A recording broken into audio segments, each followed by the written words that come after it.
turp të mos dish e të kesh prej kujt me mësu.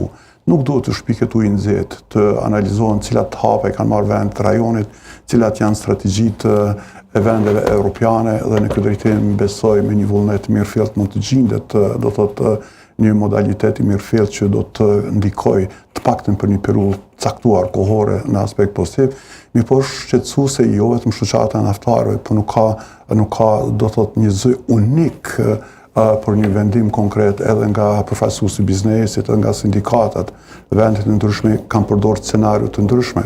Nuk kërkohet apo nuk ka të drejtë të kërkoj askush hjekjen e akcizës, tatimit vlerën e shtuar, po të paktën në një ngrirje periodike ekziston një modalitet dytë që është është ngrirë në një periudhë kohore 3 mujore përgjysmimi i akcizës dhe përgjysmimi i tatimit vlerën e shtuar. Ka pasur një debat në kuvend.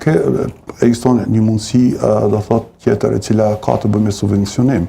Ekziston modalitet tjetër që për sektore vitale të shtetit ketë subvencionim. Mi po të gjitha këto duhet të debatohen, duhet të dialogohen, sepse vërtet situata është shumë alarmante së Shqipëritet.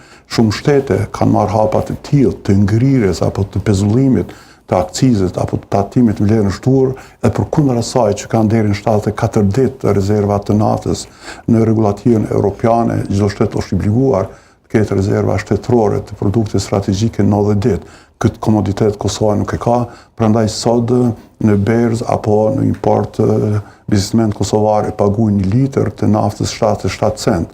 Me automatizëm i shtohen 36 cent akcizë, me automatizëm kalkulohet edhe 18% tatim vlerën e shtuar dhe definitivisht në këtë drejtim do thotë duhet të kalkulohet në fitim